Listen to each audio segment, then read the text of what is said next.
La presencia del COVID ha creado mucha preocupación en la población. ¿Cuál es la situación actual de relación a estos virus en la región? Bienvenidos a Medicina en Podcast. Les habla el doctor Rubén Darío Herrera Cisneros, médico anestesiólogo. Ya comienza Medicina en Podcasts con el doctor Rubén Darío Herrera Cisneros. Bajo la producción, edición y montaje, Gerardo Piñero H. Y presentado por Maternidad del Este, Centro de Especialidades Quirúrgicas, en las mejores manos, @Maternidad Piso del Este. Clínica La Viña, especialidades médicas y quirúrgicas, @Clínica La Viña.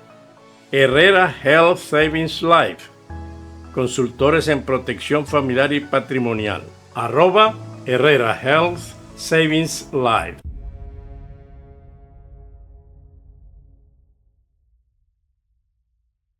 Hoy tenemos como invitada especial a la doctora Coldy Duarte, quien nos aclarará muchos aspectos en relación al tema. La doctora Coldy Duarte es médico graduada en la Universidad Centro Occidental Lisandro Alvarado en Barquisimeto, Estado Lara, con posgrado en epidemiología clínica de la Universidad Central de Venezuela, Caracas. Jefe de la Unidad de Epidemiología Clínica en el Centro Policlínico Valencia La Viña, miembro de la Sociedad Venezolana de Salud Pública. Bienvenida, doctora Coldy Duarte. Gracias por la invitación. Doctora Coldy, ¿qué nos puede decir en relación a la presencia del COVID y otros virus en la región? En relación a la presencia, como comenzamos a hablar por COVID, ¿verdad? El número de casos de COVID en todo el mundo, y especialmente en la región Venezuela, ha disminuido de una manera sumamente importante, y todos lo podemos ver, gracias a las vacunas. Esto, sin embargo, nos ha tocado de nuevo con los nuevos linajes, como tenemos ahorita el Omicron, con un nuevo linaje, el BB.1.5, y ha aparecido de nuevo el COVID con trastornos de tipo respiratorio que son propios de la época. Lo que era noviembre, diciembre, enero, son meses en los cuales nosotros tenemos incidencia de virus respiratorios, ¿verdad? Influenza A, influenza B, virus del sincicial respiratorio, tenemos, y por supuesto del COVID, pero la disminución de casos ha sido muy importante. Ahora, el JN1 es una subvariante de Omicron, es el pirola. Es el pirola, es una subvariante del COVID. De hecho, la nueva vacuna monovalente, que ya está procesada y en términos de 48, 72 horas debe estarse comenzando a vender en los Estados Unidos, es precisamente hecha a base de ese linaje, del XBB.1.5, que es el pirola. ¿Cuál es la diferencia entre el COVID y esos nuevos virus? La gripe, por ejemplo, que es la influenza. Totalmente distinto, doctor. Tienen algo en común, que es el mecanismo de transmisión. El mecanismo de transmisión es respiratorio, pero con fuera de esa gran diferencia, similitud, la gran diferencia es que la transmisibilidad del COVID es muchísimo más alta que la transmisión, la manera de transmitirse una gripe, un flu o una influenza, como nosotros le querramos conocer, ¿ok? 2 o 3 días antes de la persona tener enfermedad de COVID-19 ya transmite la enfermedad, mientras con el flu, gripe o influenza es de 24 o 48 horas antes. Tiene 14 días para transmitir la enfermedad del COVID, y el resto de la gripe en 7 días debe de estar solucionado. Ahora, el contagio puede ser después de haber desaparecido el COVID. ¿Cuánto tiempo después? 14 o la días. influenza. Bueno, no. La influenza normalmente a los 7 días ya no debe ser transmisible. Pero con el COVID no, porque con el COVID comenzó a aparecer lo que llamamos el COVID persistente y fue la permanencia de pruebas que nos permanecían positivas, querían decir que mantenían anticuerpos presentes por alguna causa inherente al paciente. Y entonces aparece ese COVID persistente que no terminaba la persona de mejorar. Claro, ¿cuáles son los síntomas que lo diferencian? Le voy a hablar de cuáles son los que lo asemejan. 1, los dos dan gripe, los dos dan fiebre, los dos dan malestar, mialgias, artralgias. El COVID da más diarrea en adulto que en niño. ¿Qué es la mialgia y qué es la artralgia? Dolores musculares, la mialgia, y la artralgia, dolores articulares, ¿no? El COVID puede llegar a provocar enrojecimiento de las conjuntivas, eso no lo ve uno nunca en un caso de gripe. El COVID ha llegado a provocar lesiones en piel, erupciones en piel, ¿verdad? E inclusive en manos y plantas de pie que nunca vamos a ver en la gripe. De resto, vómitos, náuseas en ambos puede producir. Lo que nunca vamos a ver en la gripe es la ausencia del sentido del gusto y la ausencia del olfato. Es muy importante esa diferencia, ¿no? Sumamente importante, sumamente importante.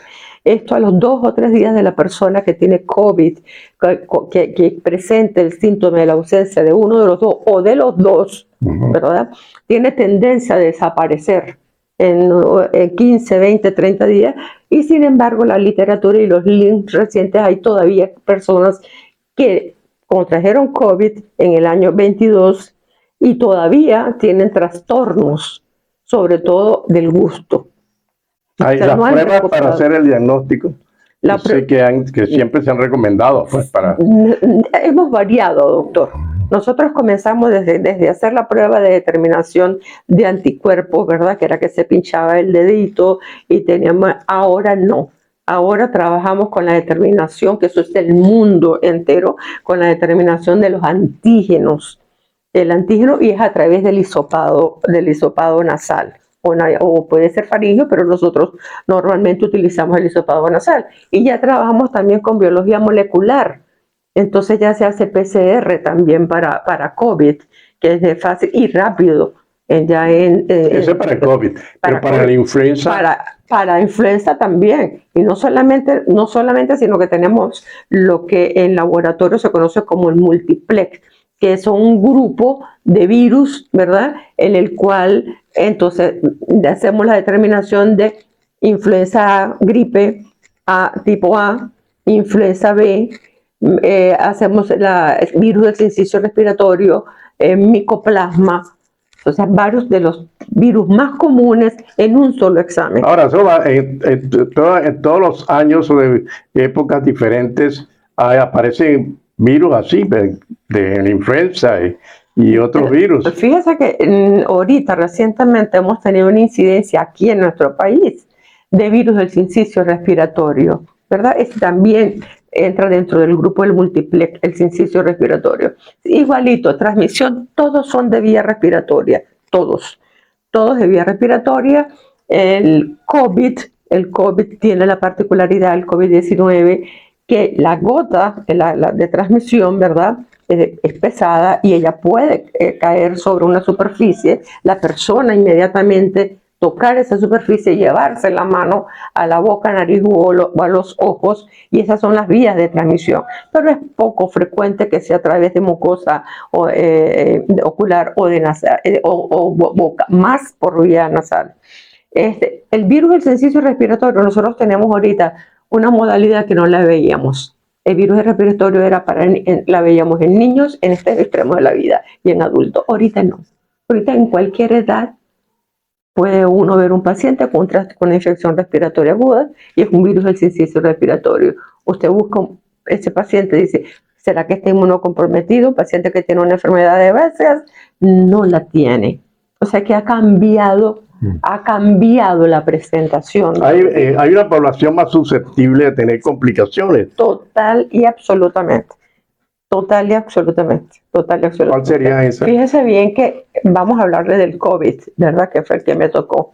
El COVID en los menores de 12 años, el porcentaje fue sumamente bajo, no llega ni siquiera al 1% de los niños que lo presentaron. Y los pocos niños que presentaron COVID, por desgracia, presentaban una complicación muy escasa, también es un 0.07, que llegó a presentar una complicación gravísima, gravísima, gravísima del COVID.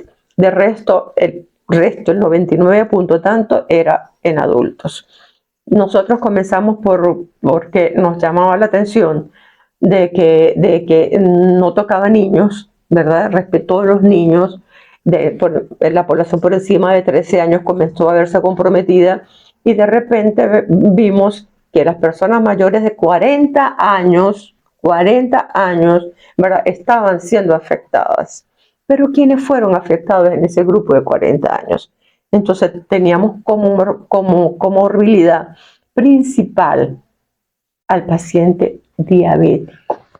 El paciente diabético resultó el más comprometido con los COVID, el paciente hipertenso, el paciente obeso y el paciente con alguna enfermedad neoplásica, en ese orden, pero el paciente diabético fue el más comprometido en los casos de COVID grave Ahora, ¿cuáles son las medidas preventivas para que usted recomienda en este momento?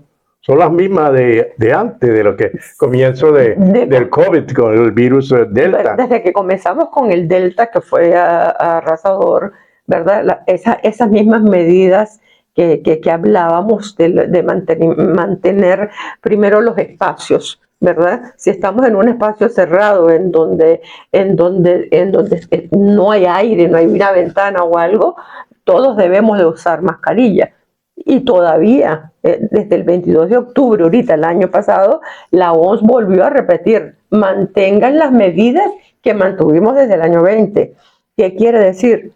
Lávense las manos, ¿verdad? Frecuentemente usen alcohol al 70% como mínimo, como desinfectante, mantengan las distancias en sitios cerrados, traten de estar en sitios aireados, utilicen las mascarillas, ¿verdad? No estén cerca, no hagan visitas de personas enfermas, no estén cerca de personas de edad que están a veces encamadas y están con un COVID. ¿Quién le lleva el COVID a la cama?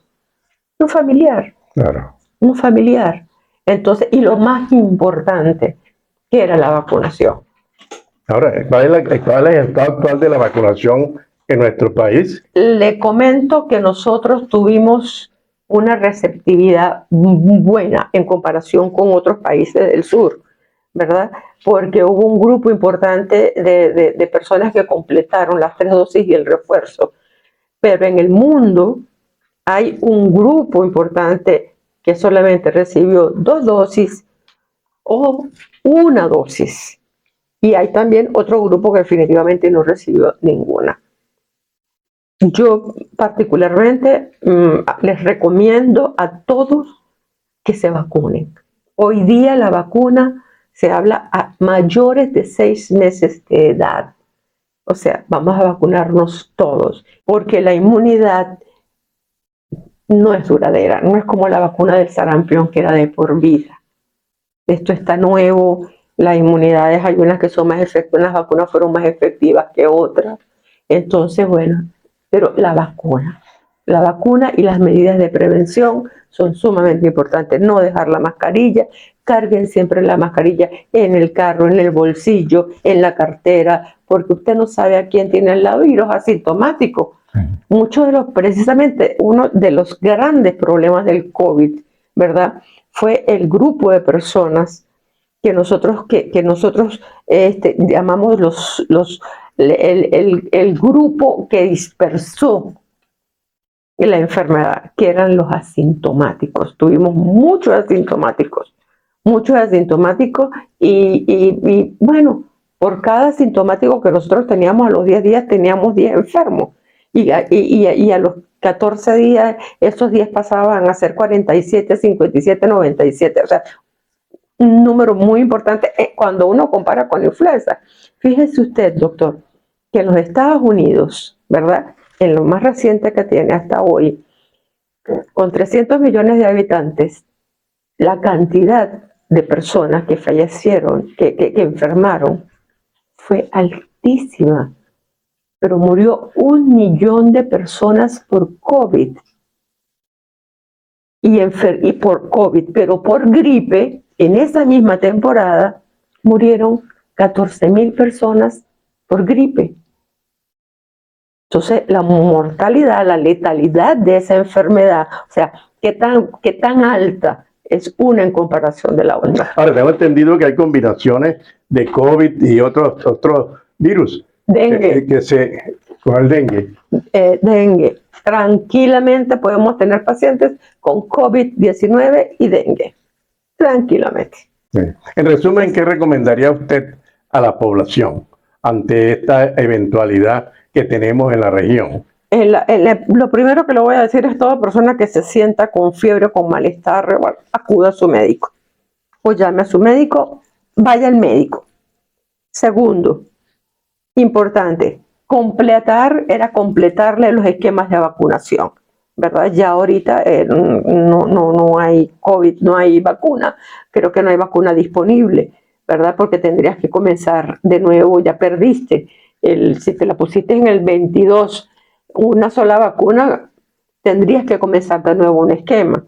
Pero era vacunarse, y tercero, seguir todas las medidas que son las más sencillas del mundo: lavado de mano, agua, jabón y después el desinfectante de alcohol, mínimo con el 70% del alcohol, de alcohol, ¿verdad? De la concentración del alcohol.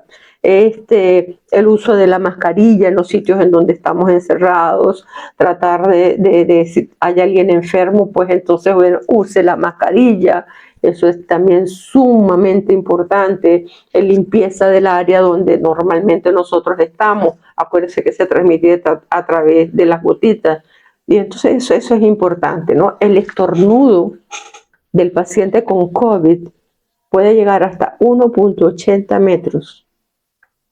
La persona estará aquí y llegará hasta 1.80 metros. Bueno, doctora, muy interesante su información y creo que muy clara para la comunidad. Bueno, muchísimas gracias por este aporte, doctora, en Medicina en Podcast, que el objetivo principal es llegar con esa información sencilla a la población. A usted, doctor, muchísimas gracias, eternamente agradecida. Pasé un rato menos. Una cosa importante, ¿usted tiene alguna dirección, correo electrónico, Instagram, Sí, donde pudiera solicitarse información con respecto al sí, tema? cómo no. Koldy, mi nombre, KOLDDY, @gmail.com, y el Instagram es @Koldy, mi nombre, KOLDDY, más nada. Bueno, gracias por comunicarse a ustedes o conectarse ustedes a Medicina en Podcast. Se despide hasta otra oportunidad el doctor Rubén Darío Herrera Cisneros. No olvidarse de darle presionar la manito de me gusta y suscribirse a nuestro canal. Esto fue Medicina en Podcasts con el doctor Rubén Darío Herrera Cisneros. Bajo la producción, edición y montaje, Gerardo Piñero H. Y presentado por Maternidad del Este, Centro de Especialidades Quirúrgicas, en las mejores manos. @Maternidad Piso del Este.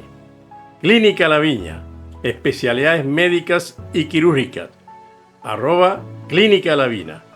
Herrera Health Savings Life, consultores en protección familiar y patrimonial. @Herrera Health Savings Life.